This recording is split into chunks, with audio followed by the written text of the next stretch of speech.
Salut à toutes et à tous et bienvenue, j'espère que vous allez bien. Je reviens aujourd'hui vers vous pour vous parler de ma toute dernière lecture, je l'ai lu hier après-midi. Il s'agit du livre de Marie Singer, On reconnaît le bonheur au bruit qu'il fait en s'en allant. Donc moi je l'ai lu sur les conseils de Gérard Collard qui parlait, je cite, une pure merveille, l'émotion dans son absolu, un hymne à la vie. Fin de citation.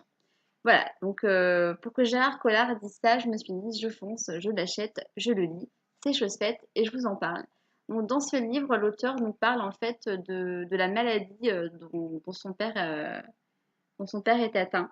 Je ne vais pas vous dire de quelle maladie il s'agit puisqu'elle nous en parle vraiment à la fin. Tout ce que je peux vous dire, c'est que c'est une maladie qui est vraiment très peu connue puisque je n'en avais encore jamais entendu parler.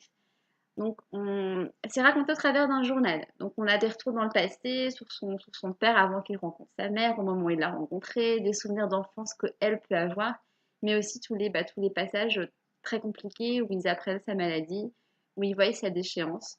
Et surtout, ce que je trouve qui est très très bien retranscrit, c'est l'impuissance. L'impuissance des proches face à la maladie d'un être cher, où bah ouais, on peut rien faire. On peut juste on peut juste voir la personne qu'on aime plus que tout sombrer toujours un peu plus et voilà, juste regarder ça et puis donner beaucoup d'amour. Et justement, dans ce livre, il y a beaucoup d'amour. Moi, quand je l'ai refermé, je me suis dit, mais c'est une déclaration d'amour d'une fille à son père. C'est vraiment un hommage qu'elle a écrit pour lui.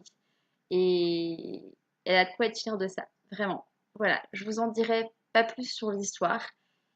Et après, sur les sentiments, vous vous doutez bien que forcément, c'est très très puissant au niveau des sentiments. Il y a beaucoup de descriptions.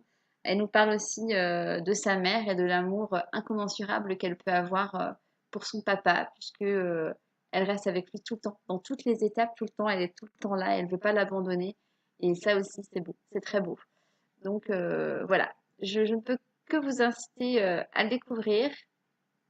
Alors, c'est pas non plus fait d'une façon dramatique où on va pleurer à chaque page. Moi, c'est ce qui m'a plu.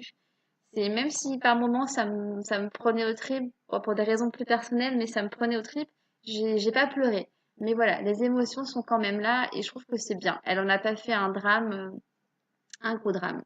Voilà. Donc c'est tout pour aujourd'hui. J'espère que vous serez nombreux, nombreuses à le lire parce que ça peut aussi faire connaître cette maladie qui est peu connue et l'histoire est belle. Enfin, son témoignage est beau. C'est très bien fait.